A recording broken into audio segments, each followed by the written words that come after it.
And it goes a little something like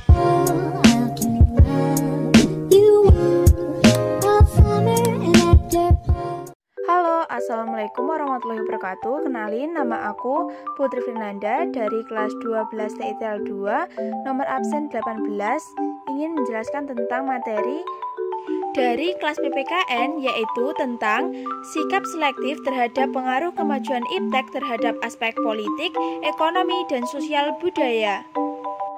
Nah, poin-poin yang dapat diketahui dalam materi ini yaitu tentang yang pertama, apa itu sikap selektif, kemudian pengertian iptek, yang ketiga, sisi negatif dan positif kemajuan iptek, yang keempat adalah sikap selektif terhadap kemajuan iptek di bidang politik, ekonomi, dan juga sosial budaya. Nah, tanpa perlu berlama-lama, yuk kita langsung ke materinya. Poin yang pertama, apa sih itu sikap selektif? Sikap selektif adalah sikap untuk memiliki dan menentukan alternatif yang terbaik bagi kehidupan diri, lingkungan, bangsa, dan negara melalui proses yang berhati-hati, rasional, dan normatif terhadap segala macam pengaruh dari luar, sehingga apa yang telah menjadi pilihan dapat diterima oleh semua pihak dengan penuh tanggung jawab. Nah, kita masuk dalam poin yang kedua, yaitu apa sih sebenarnya pengertian iptek? Iptek adalah sebuah sumber informasi yang dapat meningkatkan pengetahuan umum maupun wawasan seseorang pada bidang teknologi, atau dapat diartikan sebagai segala sesuatu yang berhubungan dengan teknologi, baik penemuan atau perkembangan di bidang teknologi itu sendiri. Nah, poin yang ketiga adalah sisi negatif dan positifnya dari perkembangan iptek.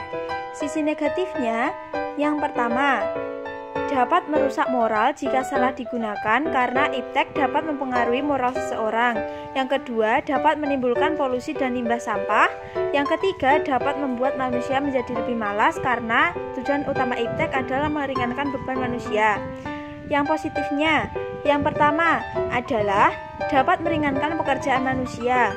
Yang kedua adalah dapat membuat segala sesuatu menjadi lebih mudah dan cepat.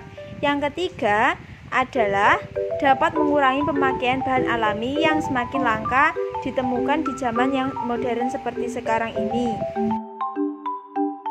Untuk menghadapi kemajuan iptek, kita perlu memilih mana yang baik dan bermanfaat, tidak semata-mata menerima apapun informasi atau kabar secara mentah dan langsung menerimanya. Oleh karena itu, sikap selektif yang harus kita lakukan terhadap kemajuan iptek di bidang politik, ekonomi, dan sosial budaya adalah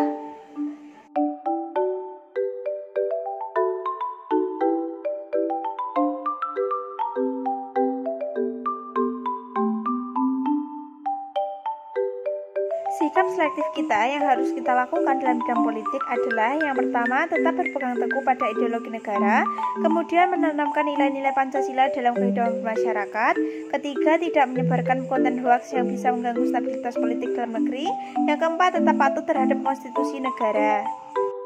Dalam bidang ekonomi yang harus kita lakukan adalah yang pertama, mengembangkan sistem ekonomi yang memperkuat produksi domestik, kemudian keunggulan daerah dijadikan prioritas utama mata pencarian penduduk, yang ketiga, menggunakan bahan baku dalam negeri untuk mengembangkan industri, yang keempat, perekonomian yang berorientasi pada kesejahteraan rakyat, yang kelima, memperkuat kerjasama dengan negara-negara tetangga untuk menghadapi persaingan dengan negara maju. Dalam bidang sosial budaya, sikap selektif yang harus kita lakukan adalah yang pertama, terbuka terhadap inovasi dan perubahan bagi kemajuan masyarakat, kemudian memegang teguh pada nilai-nilai budaya dalam negeri, yang ketiga, tidak mengembangkan iptek yang berbahaya bagi masyarakat, yang keempat adalah menjunjung tinggi hak asasi manusia. Nah, segitu dulu ya teman-teman materi tentang sikap selektif terhadap pengaruh kemajuan iptek. Jika ada kurang lebihnya, ditunggu kritik dan sarannya. Thank you for watching.